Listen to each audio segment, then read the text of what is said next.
So welcome back. This is video 2 for section 15.1.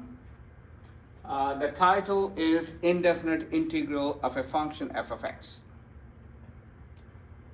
Right out of the gates, let me tell you, indefinite integral of a function of f of x is same as antiderivative of the function f of x. And recall, antiderivative of f of x, we call it capital F of x. And what's the relation between antiderivative and derivative? Antiderivative and the function. If you compute f prime of x, you get little f of x. Right? So capital F is known as antiderivative if f prime, that is the derivative of f, is little f. Notice the notation here. We talked about this in the last class. We looked at a couple of very preliminary examples. Now in this section, we're going to talk about some formulas, how to compute these antiderivatives, also synonymous with indefinite integral. So before I give you formulas, I want to introduce a notation that you will use going forward. So the notation is the following.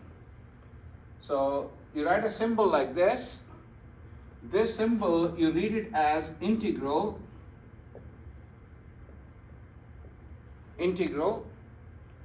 or if you want, you could call this as indefinite integral. Indefinite integral. Both mean the same.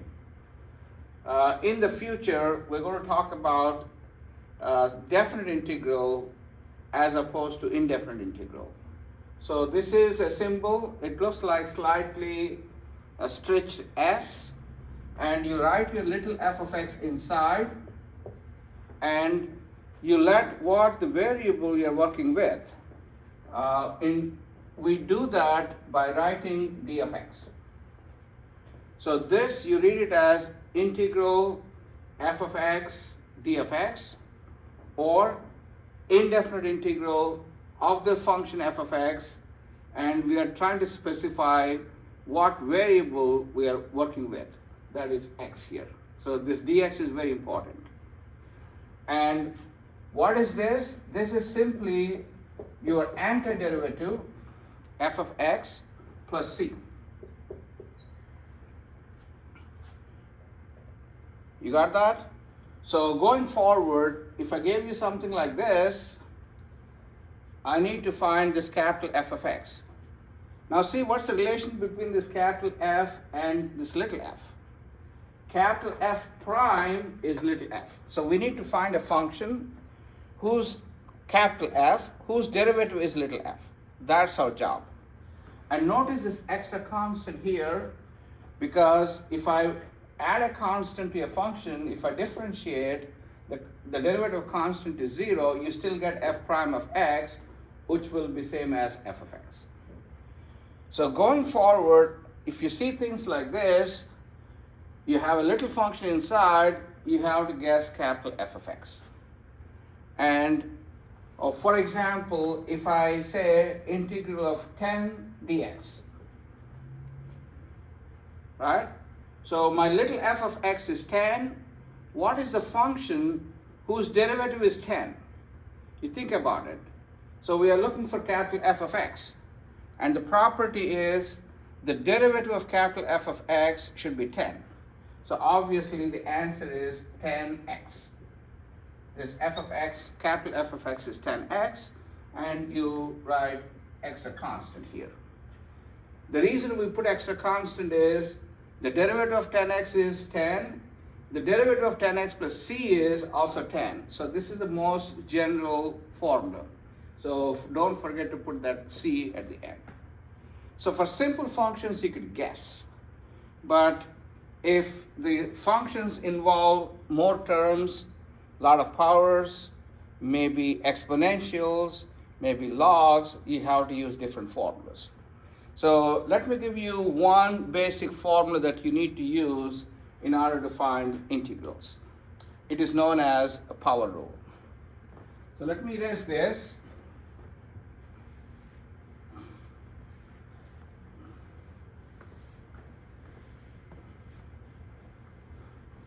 So power rule for integrals.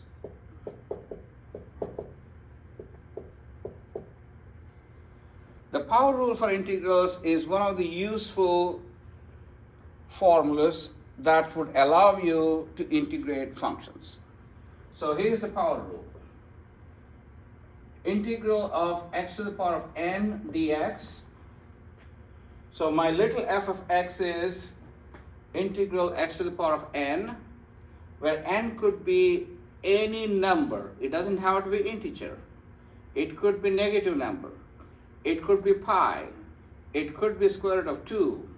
Only exception is it cannot be negative 1. That answer is, the capital F is x to the power of n plus 1 divided by n plus 1 plus c. That's the formula known as power rule. Because you have n plus 1 in the denominator, you can't afford to have n equals negative 1.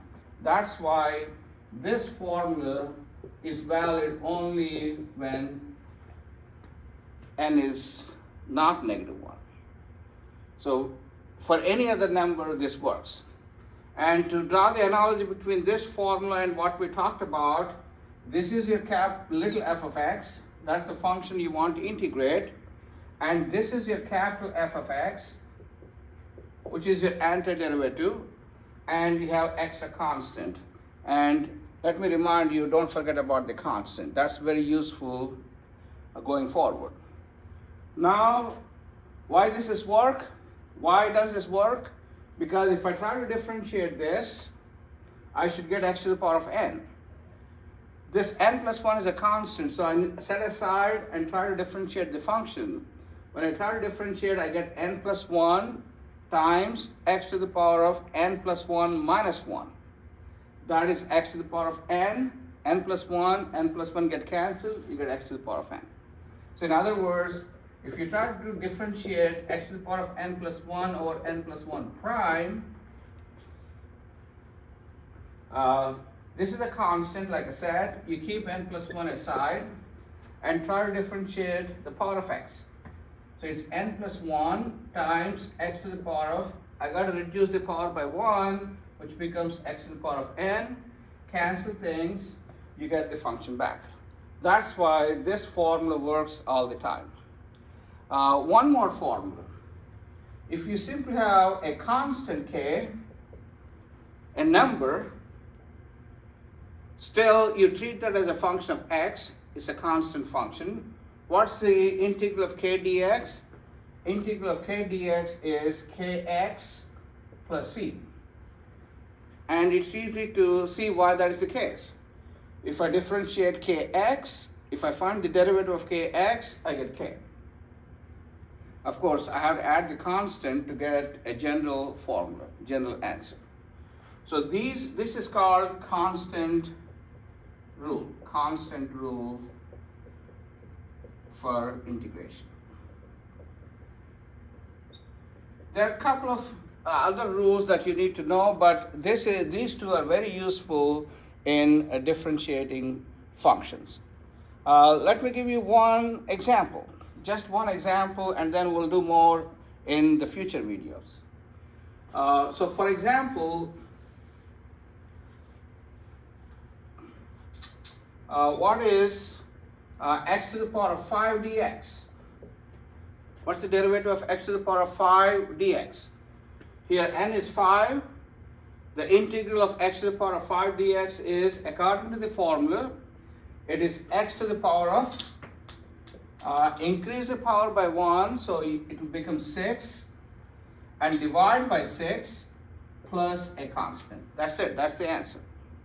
That is the answer, okay? I will come up with more examples in a future video. Thank you.